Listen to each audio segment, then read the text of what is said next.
The economy likely remained under marked stress in third quarter following the steep GDP contraction in second quarter due to the pandemic-induced lockdowns and collapsing oil prices. According to secondary sources, crude oil output was down by over a fifth in third quarter from last year as the country increasingly stuck to OPEC Plus cut commitments. Meanwhile, together with oil prices stagnating at weak levels in the quarter, the all-important energy sector likely continued to reel. Moreover, accelerating double-digit inflation and tight FX liquidity should have weighed on household purchasing power and general business operations. Hello and thanks for joining us today on TV and Business Daily. I am Chiwendu Osisiago, and today we shall be discussing more on the state of the Nigerian economy matters arising. Before we proceed with that discussion, let's look at the business stories making headlines.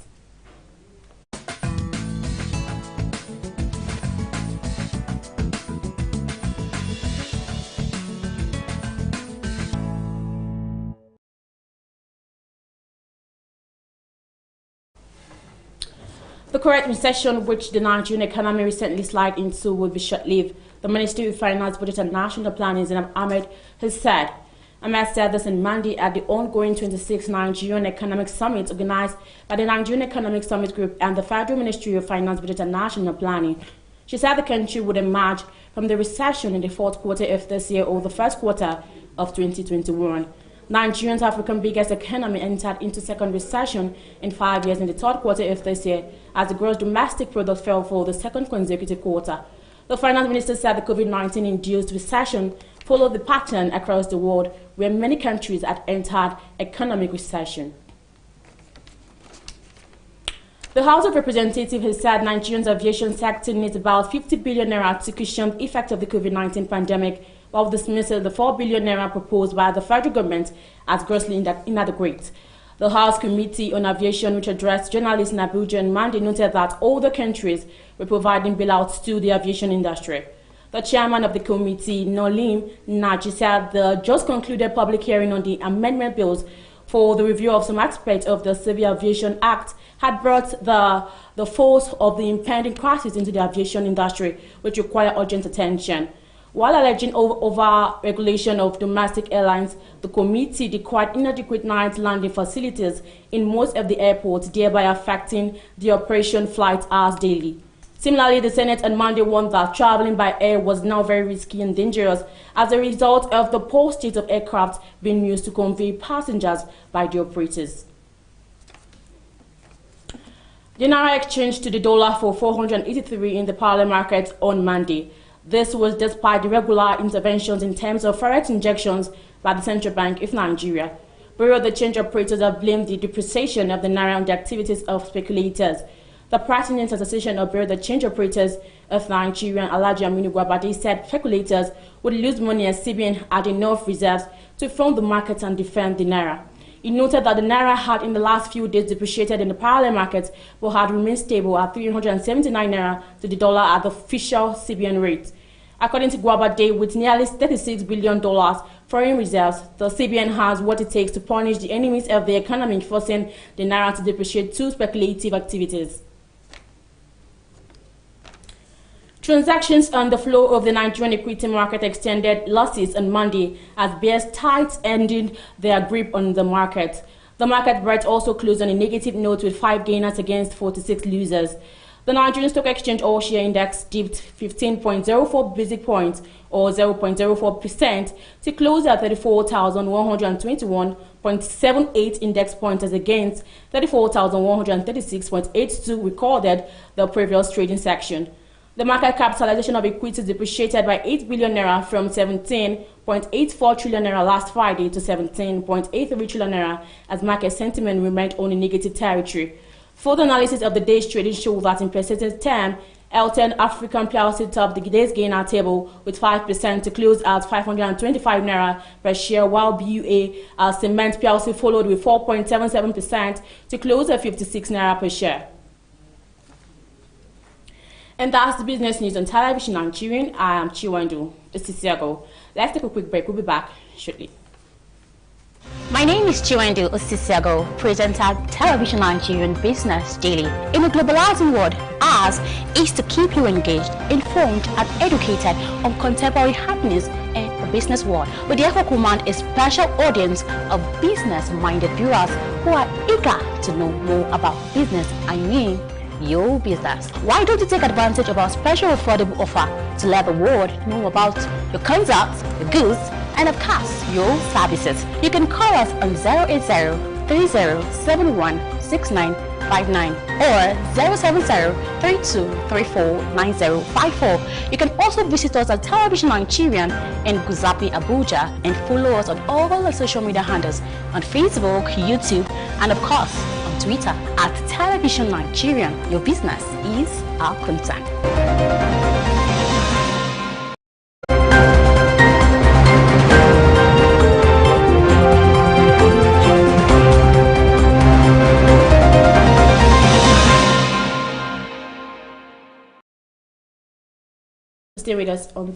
Thanks for staying with us on the program. Like I stated earlier, we shall be discussing basically on the state of the Nigerian economy, matters arising.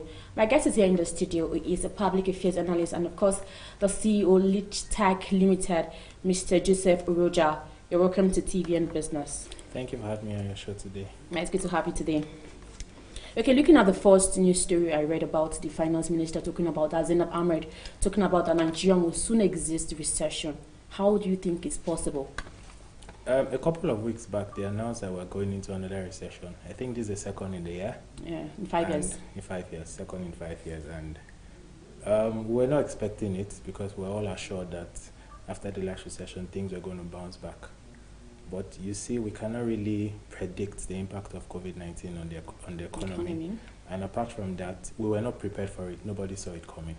So Nigeria bouncing back into recession, and the Minister of Finance also stating that it means they're drawing attention to what is imminent at the moment. And I believe that they are working tirelessly to make sure and see how we can get out of it. But just like you said, we're hopeful that by early next year, let's say first quarter or last quarter of this year, we should be out of the recession. And hopefully, let's hope all fingers are crossed and all hands are on deck to make sure they're out of the recession as soon as possible. So what if it persists? What implications will it have on the Nigerian economy? It's already affecting the economy at the moment because at the moment prices of things have gone up. We can see that it's reflected in the price of petroleum at the moment. And you know, with the hike in petroleum price, it's definitely going to affect every other sector of the economy.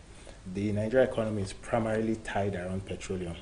And even the budget, it's everything about the budget is tied to the price of crude oil at the independent markets. So everything we do in this country, or most of what we do in this country, majority of what we do in this country economically is tied to the prices of petroleum.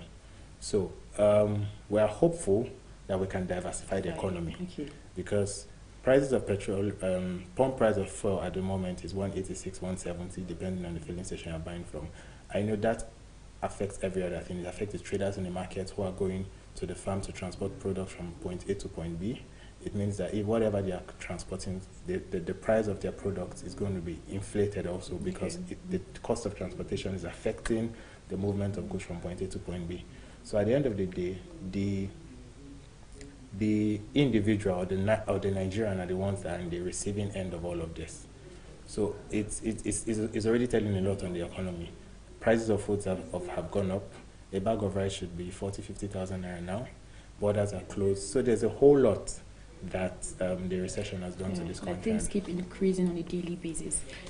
Okay, now to your own best of knowledge, now what can you say of the state of Nigerian economy? Like we know, we're in a recession. Yeah. And being in a recession means that it's like going into labor.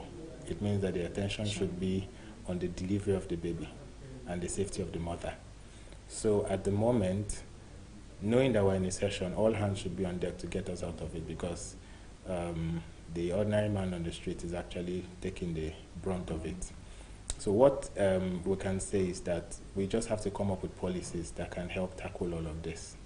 At the moment, borders are being shut, like I said, so we are not importing or exporting things. The prices of FX at the market has skyrocketed also, which means that our naira has lost its value in the international market. The prices of crude oil has also dropped, and although it's gradually picking up from what it used to be, $38 per barrel, it has peaked to 40-something or $50-something per barrel at the moment. So we just have to hope that the price of crude oil increases, or better still, we find a way to diversify our economy. More attention should be put into agriculture and technology, because with agriculture and technology coming in, we can have a better substitute for the over-dependence on crude oil. Like back in the days, in the 70s and the 80s, we're boasting of our groundnut pyramid, we're boasting about our cocoa and cotton. These were things that you took to the international market and gave value. There was a time where the Naira exchanged almost equivalent to the dollar. But now we have the Naira exchanging at 480 in the black market to a dollar. So it means we're losing relevance in the international market. We need to find a way to expand the market, open up Nigeria. Good thing is that recently the African Free Trade, whatever zone agreement and everything, it's been looked into. We're looking at the possibilities where all of this can impact the economy positively. Yeah. You get, because for the economy to bounce back, there need to be constant engagement in policy. There needs to be constant engagement in trade, because business has to move, business has to strive. Talking about the prices of things, and also realize that electricity tariff has also gone up. So everything is interwoven, and something affecting the economy affects every other sector of the economy. And price of crude oil has gone up, or price of petroleum has gone up. It has affected the price of food, it has affected the tariff of electricity tariff, it affects transportation, it affects the man doing business. You can even notice that if the person barbing, who spends maybe 2,000 on electricity in a month or 3,000, is now paying 5,000 in a month, he needs to increase the price of his of barbing, which is going to automatically come back to the person that is barbing. Definitely. So it calls for urgent attention to be, like somebody will say, we should declare a state of emergency on the economy, so they can see how we can sort things out. And a whole lot of things could be done and should be done. All right, thank you so much, Mr. Joseph. Okay, now you spoke on the hike in price of foodstuffs, petrol, transportation. How do you advise common Nigerians like we to survive this period? I'll say a few things. These are personal though, but first off, if you don't have to travel, please save the money for traveling. Usually in Nigeria, it's typical of Nigerians to always travel home for Christmas or for the festive celebration. And with or without the increment in prices of petrol, price of transportation goes up in December. But now that we have increase in price of petrol, the prices are going to multiply compared to what was obtainable in the past. So if it's not mandatory for you to travel, skip traveling this Christmas and save monies for the next year. And it's just for everybody to find a way to adjust. Maybe diversify your own streams of earning, you understand, beyond what you earn maybe as a salary earner. Find something you can do by the side just to augment. And like I always encourage people, they have to consider going back into agriculture.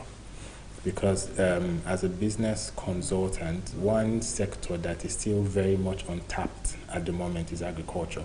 The demand for food in Nigeria is not compared to the quantity of food that is being produced. We're needing to produce more to meet the demands of the people. Like, I think for the consumption of grains alone in Nigeria, we consume over 30 million tons of grains, I think in a month or in a year. And what we farm is not up to that annually. So you notice that there's a huge gap. We have the land mass to go into agriculture. We just need the right support for people to go into agriculture. We need trainings, we need business education, we need the right equipment and tools to go into farming. And I think we do that, we can actually feed the nation and reduce the pressure on the economy. All right, thank you so much. Okay, now you've talked about what people can actually do, to survive this period, going into agricultural sector. Okay, now what exactly is actually impacting these prices every day on a daily basis? Because now when you go to the market, as of yesterday, someone was telling me that she bought a sachet of tomatoes for 150. But when you go to the market today, like it keeps increasing on a daily basis. What exactly is the cause of the increments? We can say that it's because of recession. That's what we can actually blame it on. Yeah. And our economy is not in a good state. and that has a ripple effect on everything that happens within the economy. But primarily centers on policy, government policies, and the things government are putting in place. They actually affect the economy. Every decision that the government makes has an effect on the economy. Good thing is that we have professionals that are discussing at the moment. The Nigeria Economic Summit Group, they're actually having a conference, and they're talking about the economy and ways to get out of the current recession. And we have wonderful people on the panels that are having to discuss the same thing we're actually discussing here. So a whole lot is dependent on the government to be able to get us out of this mess. Even if the prices of things are still going to keep increasing. Because as long as our forex keeps going up, the value of our naira keeps going down. So unless we can have the naira becomes competitive with the dollars, things are still going to go up. Because basically, we are not exporting, apart from crude oil. Crude oil is our major export. And as long as the price of crude oil is going down, the value of our naira keeps going down. So we just need to find another alternative apart from crude oil. All right, thank you. So before we go on a quick break, let's talk about the government now. Do you think the government's effort is paying off? For example, the CBN is giving loan, financing people, and the federal government is actually trying their best in ensuring that Nigerians are doing well. So do you think the government are doing well? The government at the moment, they are doing their best. They're doing their best. We must actually appreciate the efforts they're putting in. Yeah, like this survival fund they give to people. Yes, they're giving survival funds, and the government on its own is trying to fight corruption also, trying to cut all the bottlenecks that would affect the economy, basically. Yeah. But I think the government still needs to do more. They shouldn't sit back and consolidate themselves on the efforts that they put in so far. I think they should still look into other things that they can do to make sure that the economy gets back on track. The loans and the survival funds and all the packages that the government have put in place so far to make sure that funds can get to the ordinary man to do business or farm or whatever, it's a step in the right direction. But at the same time, I would encourage that they look into practical ways of funding certain sectors of the economy that would actually boost the economy generally. Because what we should also be considering is how to make localize a whole lot of things that we import into the country. So, for instance, let's say we've banned the importation of rice. Do we have a formidable rice production system that can feed the entire Nigerians? You understand? There are a couple of things we export or we import into the country that have been banned. What modalities have been put in place to make sure that we can produce this thing locally and this thing can match up with international standards? So we should not just give people money, and at the end of the day, these people waste this money because they don't have the right education or the right skill set or the right trainings to put these things into use. I strongly believe that in every project or in every system that the government is putting in place, they should put modalities that can actually help everyone achieve the goal of why these funds or loans are actually put in place. And then banks also should also be a little bit lenient. Exactly. Because you meet a couple of people that have thriving businesses and they cannot expand their businesses because they can't access funds. It's really difficult. And any country that excels in the world, it's not a country that is built around the government. It's built basically around the private sector. The private sector have a way of creating more jobs opportunities. The government cannot give jobs to every individual in a country. But if you have an economy that encourages the private sector to thrive, you notice that the economy, the weight of the economy is no longer resting on the government alone. The private sector now plays a very vital and important role in boosting the economy generally. Like, for instance, the government did something which is actually commendable, the tax relief, where if you're a company and your earnings in a year is up to 25 million, you have a tax waiver. With that now, a lot of companies can stabilize, because there are a whole lot of companies that their earnings per annum, their net turnover is not up to $1 million, it's not up to 5 million. And then they have to pay VAT of 7.5%. So with the small cottage industries now being given these tax waivers, it now gives them the strength to grow. But what is most important when it comes to doing business in Nigeria, and one of the major things that threatens the success of any business in Nigeria as a whole is power consumption. Most businesses run on power consumption, and that alone takes a huge chunk of money out of any business owner. So if the government can also find a way where we can have steady power supply in the country, it's going to boost investment, and also encourage investors to come in. But with the huge cost in catering for yourself as a business owner, getting a generator running, your diesel and all of that, it would serve as a buffer. So like I said, all of these things are all intertwined and interwoven. So the government has a whole lot to do to make the economy glide in a positive direction. All right, thank you so much, Mr. Joseph Uroja. We're taking a quick break now, and then after the break, we'll continue with our discussion. So stay with us.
Thanks for staying with us still, and if you're just joining us, it's still TVN Business Daily.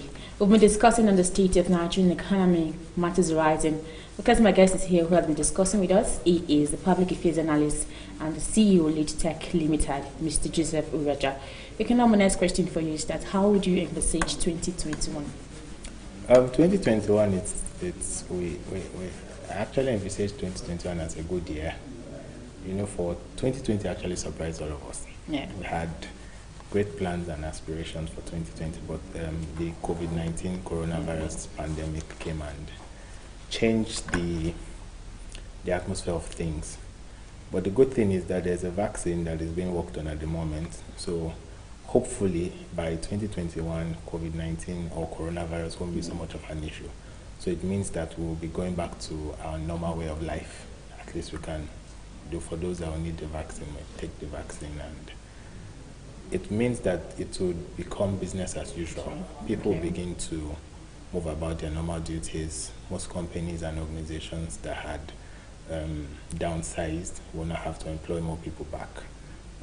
Businesses that couldn't function because they were not essential would now come back. What about prices of goods? Will they come down?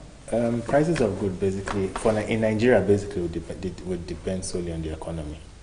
But hopefully, you know, the entire pandemic affected the price of crude oil entirely in the entire world.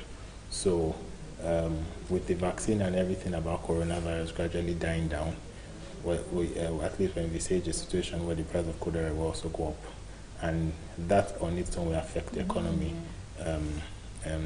naturally. The budget for 2021 has a benchmark which is dependent on the price of crude oil. So the benchmark now, if the price of crude oil surfaces the benchmark of crude oil in Nigeria, it means that our economy is just going to boost naturally. Our foreign reserves are going to increase. The value of the naira to the dollar will also drop. You understand? So it's hopefully things are going to turn around for good. No, hopefully we see a better Nigeria. Definitely. 2021. All right, now your final take, Mr. Joseph. Okay. My final take or my final word would just be that everybody should have a plan for the coming year, because we're all hopeful that 2021 will be way better than what we have experienced in 2020. Okay. We're hopeful that we get out of this recession as soon as possible. We're hoping the price of crude oil in the international market will go up, and then the value of the naira will also go up. And then we're hopeful that the price of goods and services in Nigeria would also come down, so that we can actually enjoy our country in general. All right, thank you so much, Mr. Joseph Oroja, for coming on TVN Business. It was good to have you. You've said it all, that we as Nigerians, we should have a plan for the coming year. That's 2021. Yeah. And we hope that 2021 will be a better one and a better Nigeria. We hope for that. And we hope that the government put everything in place to make it better and, for us to survive. Thank you so much for coming on TVN Business. Thank you for having me around. And that's the much we have for you today on TVN Business Daily. I am Chiwendo Osisiago, and don't forget that you can follow us on all our social media platforms, on YouTube, on Facebook, and of course on Twitter at Television Nigerian. Do have a wonderful day. Bye for now.